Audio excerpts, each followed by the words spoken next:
In this video, I'm going to show you how to sew a super easy halter top.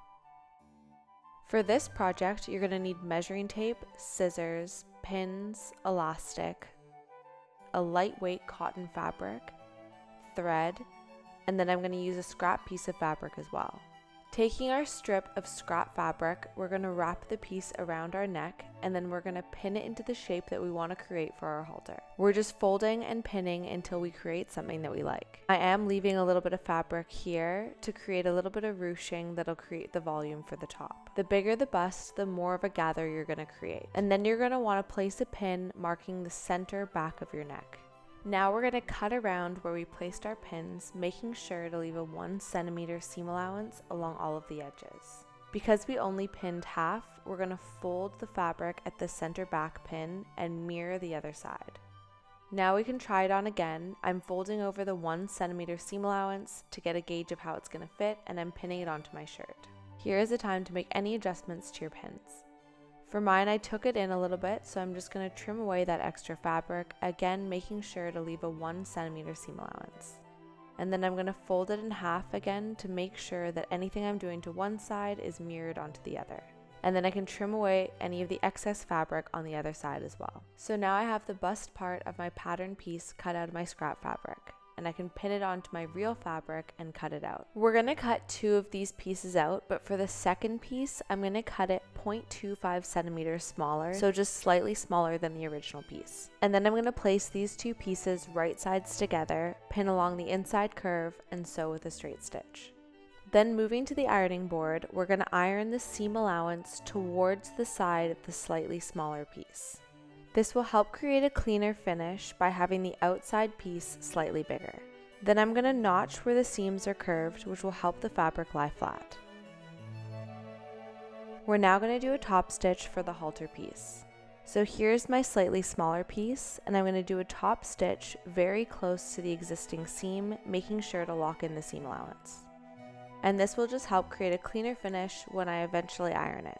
And now I'm going to do a basting stitch along the 2 bottom edges of my halter piece, using the largest stitch on my machine and making sure to do no back stitch. This allows me to pull the threads to create a little bit of gathering. Then I'm going to place right sides together and pin along the other side of the neckline. And then I'm going to sew again with a straight stitch. And then we can flip the halter piece that we just created right side out and give it an iron. Now we're ready to attach the elastic.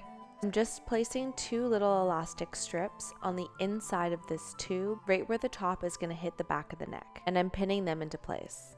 I'm only stretching them about 2 centimeters, but that 2 centimeters give is going to make the top a lot more comfortable. And then with a zigzag stitch, I'm going to sew those 2 pieces down with a top stitch. We're now ready to create the bodice piece. So we're just going to roughly pin the bodice piece that we just created onto the fabric. The goal of this is to make sure that we like the length and that we have enough fabric on either side that'll be able to wrap around to where we're going to put our side seams.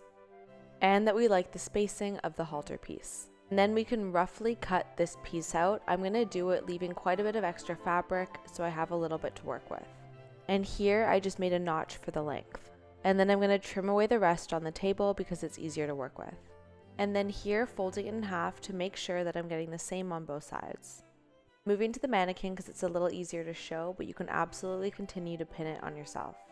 So now I'm creating the straps. And by doing this, I'm just creating a side seam by pinning it so it fits nice and snug. And then I'm going to continue to trim this strip of fabric. The length that I want for this piece is that it's going to be long enough to wrap around and tie a bow. And then I'm going to do the exact same for the other side, which is going to wrap around the entire torso and tie a bow on the other side. I'm being pretty loose about how I'm cutting this fabric. The main thing is the length, and the width is something I'm going to kind of play with. I want to make sure that the width is the same at the side seams, but then I want my straps to narrow out. This you can really play with, and it really just depends on what kind of look you want for your top. Now we can cut away the extra fabric on the side seams. and then unpinning the 2 straps, again using the technique of folding it in half to make sure that both sides are equal. I'm going to cut away the excess fabric on the other side as well. And then back to the 2 straps, I'm just tidying up any of the fabric that isn't lining up. Next, we're going to cut a second piece of the bodice piece that we just created.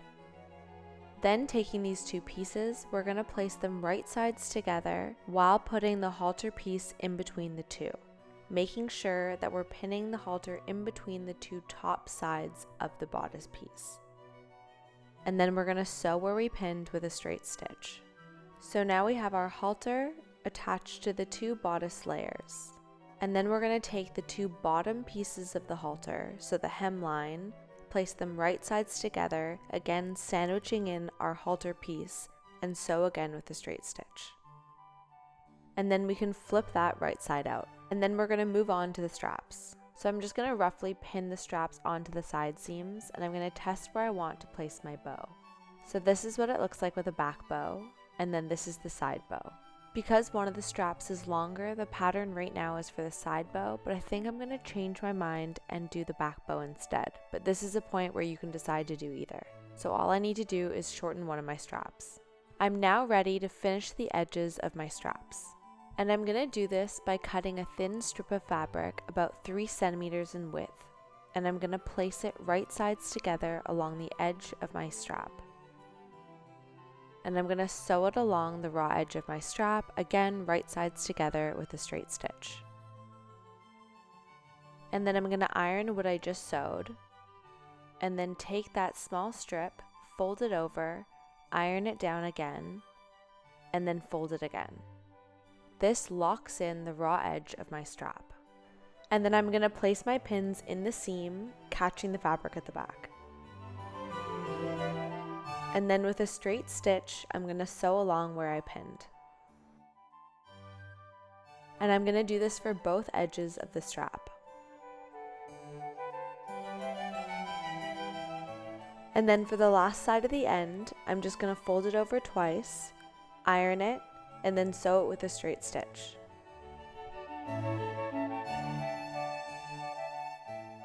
Now I'm ready to attach the strap to the bodice.